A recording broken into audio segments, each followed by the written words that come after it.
आज की ये वीडियो बहुत ही इंपॉर्टेंट है इंजीनियर्स के लिए, डिप्लोमा होल्डर्स के लिए और बीटेक प्रोफेशनल्स के लिए। क्यों? क्योंकि प्लानिंग इंजीनियरिंग जॉब कैरियर को ज्वाइन करना चाहते हैं, गल्फ रीजन जाना चाहते हैं और ये समझते हैं कि ये जॉब कैरियर पता नहीं हमारे लिए है कि नहीं, और फिर जब समझना स्टार्ट करते हैं तो बिल्कुल समझ नहीं आती। आज की इस वीडियो को आपने जस्ट मुझे 10 मिनट देने हैं। इन 10 मिनट के अंदर मैं आपको वो सारे जॉब कैरियर के बारे में समझाने जा रहा हूं कि एक प्लानिंग इंजीनियर इंडस्ट्री के अंदर काम कैसे करता है और सबसे मुश्किल चीज क्या होती है। यार ये प्रोजेक्ट शेड्यूल को डेवलप करना ना समझ नहीं आता, लेकिन ये काम ऐसा नहीं होता कि एक दफा बैठ के करना है, इसको स्टेप बाय स्टेप करना होता है, जो कि इंडस्ट्री के अंदर के लोग आपको नहीं बताते। इस वीडियो के अंदर मैं आपको डिटेल के अंदर बताने जा रहा हूं कि कैसे, किस स्टेज पे कौन सा शेड्यूल चाहिए होता है। सो इससे पहले कि आज की इस वीडियो को डिटेल में लेके चलें, I would request you people to subscribe this channel और कमेंट्स के अंदर प्लानिंग इंजीनियर लाजमी लिखेगा ताकि मेरी टीम आपको अप्रोच करके मेरे आने वाले लाइव फ्री मास्टर क्लास का एक कूपन दे दे या लिंक दे दे। So let start. देखें, आप प्लानिंग इंजीनियर बनना चाहते हैं, सिविल इंजीनियर भी बन सकता है, इलेक्ट्रिकल, मैकेनिकल, इंडस्ट्रियल, हर तरह का बंदा प्लानिंग इंजीनियर बन सकता है। क्योंकि प्लानिंग इंजीनियर क्या होता है, वो प्रोजेक्ट मैनेजमेंट को आपके building, road, MEP, pipeline, combined cycle power plant, solar, wind, जिस तरह का प्रोजेक्ट है उसके ऊपर इंप्लीमेंट करेगा। इतनी बात समझ आ रही है? अब कैसे इंप्लीमेंट करेगा मैं आपको बताता हूं कि सबसे पहला होता है कि भाई आपने लेवल 1 शेड्यूल बनाना होता है, प्रपोजल, कि आप एक बिल्डिंग का प्रोजेक्ट जो है ना वो दे रहे हो और उसको किस तरीके से आपने आगे लेके चलना है। इस लेवल पे जो शेड्यूल बनेगा वो प्रपोजल है। इसको मैं डिटेल में अगली स्लाइड्स के अंदर डिस्कस करने जा रहा हूं, लेकिन पहले आपको बताता चलूं कि स्टेप बाय स्टेप कैसे चीजें चलती हैं। फिर आपका टेंडर शेड्यूल होता है जो अगली स्टेज पे चलेगा। फिर जब आपका प्रोजेक्ट अवार्ड हो जाता है तो ठेकेदार जो शेड्यूल बनाता है उसको हम लेवल 3 शेड्यूल बोलते हैं, बेसलाइन। फिर लेवल 4 इंटीग्रेटेड शेड्यूल होता है जिसमें रिसोर्सेज होते हैं, और लेवल 5 होता है जो फिल्टर्ड शेड्यूल होगा। अब आइए इन सारी चीजों को थोड़ा सा डिटेल में देखते हैं। जो आपका लेवल 1 शेड्यूल होता है ना उसको हम बोलते हैं executive summary, project master schedule, PMS. ये बातें याद रखनी है और लिखनी भी है ताकि आप अपने प्लानिंग की जो एक जर्नी है उसको प्रॉपर प्रोफेशनल तरीके से स्टार्ट करें। राइट? सो समझ लो कि जब आप बिल्डिंग बनाएंगे, रोड बनाएंगे, तो उस टाइम पे जो ये शेड्यूल होगा वो बिल्कुल प्रिलिमिनरी लेवल का होगा, डिटेल्ड लेवल का होगा। जैसे मान लो कि आप किसी ट्रिप पे जाते हो तो आप सोचते हो यार पहले ट्रिप पे जाना है तो कौन सी डेस्टिनेशन को हम लोग ना फाइनलाइज करें। अभी डेस्टिनेशन फाइनल करने का टाइम होता है, अब आप डिटेल्ड इंफॉर्मेशन की तरफ नहीं जा रहे, वहां पे क्या खाएंगे, क्या पहन के जाएंगे, अभी जस्ट आप उस डेस्टिनेशन के बारे में डिफाइन कर रहे हो। यार मुझे दुबई जाना है, मुझे थाईलैंड जाना है, मुझे दिल्ली जाना है, मुझे दोहा जाना है, मुझे कहां पे जाना है। राइट? तो यहां पे भी स्टेक होल्डर्स बैठ के देख रहे हैं कि यार हमें प्रोजेक्ट कौन सा करना है और उसके कौन कौन से फेजेस हैं, उनकी एक मास्टर समरी बनेगी जिसको हम बोलते हैं प्रोजेक्ट मास्टर शेड्यूल या पीएमएस। अब इसके अंदर 1 पेज माइलस्टोन शेड्यूल होगा और शो मेजर एक्टिविटीज या माइलस्टोन्स कह लें यूज्ड इन फिजिबिलिटी। आपके प्रोजेक्ट के इनिशियल फेज के अंदर ना, जब आपका प्रोजेक्ट स्टार्ट होता है तो पहले फेज के अंदर ही जो एक रिपोर्ट बनती है उसको हम फिजिबिलिटी रिपोर्ट कहते हैं, जो आपके प्रोजेक्ट की एग्जिस्टेंस को इंडोर्स करती है कि ये प्रोजेक्ट होना चाहिए या नहीं होना चाहिए। उसके अंदर ये शेड्यूल यूज होता है, ये बात याद रखें। और जब आप प्लानिंग इंजीनियरिंग की इस पूरी वीडियो को देखेंगे तो आपको जॉब इंटरव्यू में बहुत हेल्प मिलेगी, इस कैरियर को स्टार्ट करने में, कॉन्सेप्ट बिल्डिंग में बहुत हेल्प मिलेगी। तो प्राइमरी P6 पे लेके चलता हूं, जो एक टूल यूज किया जाता है इस तरह के शेड्यूल्स को डेवलप करने के लिए। सो हियर वी आर, ये अभी आपको दिखाई दे रहा है, एक बहुत कंप्रीहेंसिव प्रोजेक्ट है। ठीक है, मैं अभी आपको ये प्रोजेक्ट नजर आ रहा है काफी डिटेल के अंदर, ये आपका लेवल 4 का शेड्यूल है। ठीक है, पूरा डिटेल के अंदर है।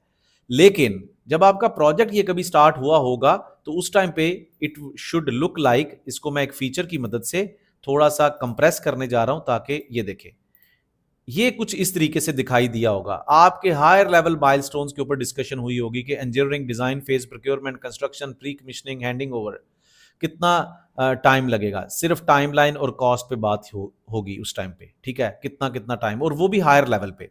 राइट? सो ये आपका कहलाता है level 1 schedule. Right?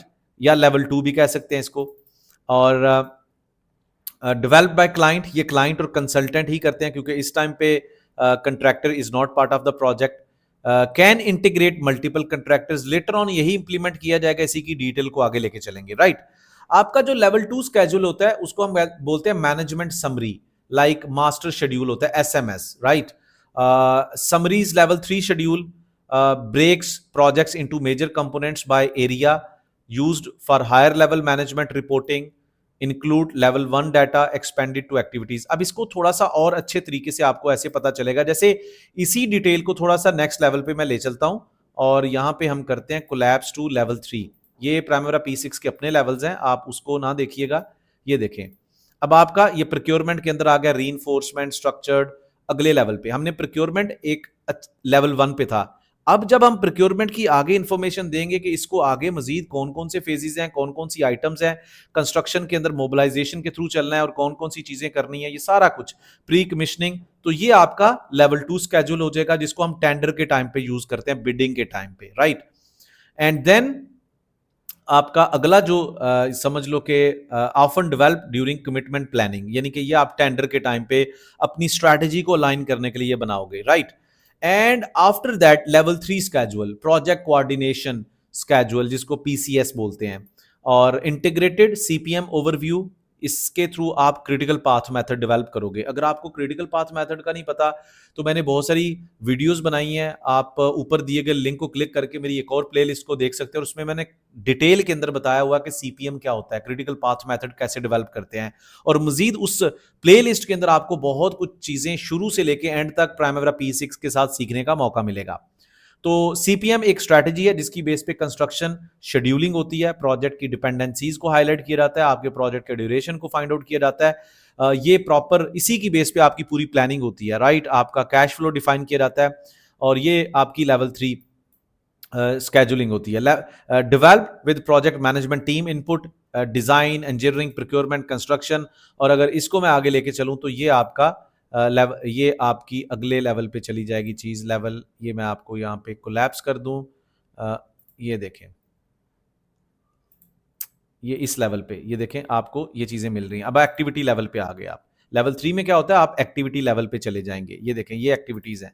Activities a task level, at this level you are going to define कि आपने काम कितना करना है, how much time it will take, right, this 80 days, this much work, और इसका लॉजिक क्या है, इससे पहले कौन सा काम होगा, इसके बाद कौन सा काम होगा, on the basis of that thing you are going to define the logic, right, that is level 3। Level 4 क्या है, level 4 planning is to integrated project scheduling, जिसके अंदर आप रिसोर्सेज को, एक तो डिटेल CPM स्केड्यूलिंग हो जाती है, ये पिछला लेवल जो होता है उसकी एक्सपेंशन होती है, और फिर वर्कफोर्स का मतलब है resources, you are going to deploy resources on your activities. तो इसको यहां से भी हम कर सकते हैं, एक तो व्यू के अंदर जाके collapse, and I am going to open all the levels like this way, right, this is up to, ये देखें। और अगर मैं एक्टिविटी लेवल पे जाता हूं, if I am going to, ये इस टाइमलाइन के साथ, if I am going to, ये देखें यहाँ पे अगर रिसोर्सेज दूंगा तो ये लेवल 4 प्लानिंग हो जाएगी। If I can go like this one, ये देखें यहाँ पे अगर मैं रिसोर्सेज असाइन कर देता हूँ कि कौन सी एक्टिविटी पे मुझे कितने हेल्पर चाहिए, कितनी वर्क फोर्स चाहिए, कितना मटेरियल चाहिए, कितनी मशीनरी चाहिए, if that deployment will be there, resources को असाइन करूंगा, that would be level 4 planning. इसके बाद होती है लेवल 5 प्लानिंग। लेवल 5 प्लानिंग क्या होती है कि आपका जो प्रोजेक्ट है, इसको आपने फिल्टर करना होता है। लेट्स से आपका 365 डेज का प्रोजेक्ट है। अब 365 days is a project complete schedule, तो लेकिन हम क्या करते हैं, स्टेप बाय स्टेप, अगले एक हफ्ते में क्या करना है, उससे उसके बाद एक हफ्ते के अंदर क्या करना है, so that is called filtered schedule, right. So इसको अगर अब मैं थोड़ा सा प्राइमरा P6 के अंदर लेके चलता हूं, अगर इसी स्केड्यूल के ऊपर मैं फिल्टर लगा देता हूं, I can go by this one, this is filter option, and this is 2 week ahead, modify करके यहाँ पे अप्लाई कर सकते हैं। तो ये देखें, ये हमारे पास अगले 2 वीक्स का स्केड्यूल आ जाएगा जस्ट, ठीक है। It's not a complete schedule, it has squeezed, right. So ये अगले 2 वीक का जो स्केड्यूल है, that is going to be implementation kind of thing. So this is level 5 schedule. अब ये पूरी की पूरी चीज वीडियो देख के आपको समझ आई होगी कि यार पहले हम समझते थे कि प्लानिंग हमने अकेले ने करनी है, ऐसा नहीं होता। Client is coming up with the contractual milestones, level 1 schedule, level 2 फिर उससे आगे डिटेल में जाएगा, लेवल 3 उसकी और डिटेलिंग आएगी, मीटिंग्स होंगी, एक्सपर्ट जजमेंट्स बैठेंगी, आपको इंस्ट्रक्शंस दी जाएंगी, डाटा दिया जाएगा, और लेवल 3 डेवलप किया जाएगा, लेवल 4 पे रिसोर्सेज को डिप्लॉय करेंगे, और level 5 is very simple to filter out the schedule. तो ये स्टेप बाय स्टेप जब चीजें समझ आती हैं तो बहुत ईजी लगता है कि यार सीखना।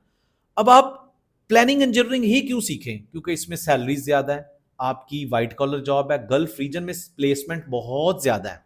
अगर आप प्लानिंग इंजीनियर बनना चाहते हैं तो इस वीडियो के कमेंट सेक्शन में लिखें प्लानिंग इंजीनियर। मेरी टीम आपको एक लिंक देगी जिसके थ्रू आप मेरे साथ 40 मिनट्स का लाइव सेशन अटेंड कर सकते हैं, जिसमें मैं और भी मजे की चीजें आपको बताने जा रहा हूं कि कैसे जॉब हंटिंग करनी है गल्फ रीजन में। Because I have 15 years of field experience and I started my job career from Abu Dhabi oil and gas projects, and I worked in Saudi Arabia, and now I am working as a international consultant for Gulf region and American projects, right?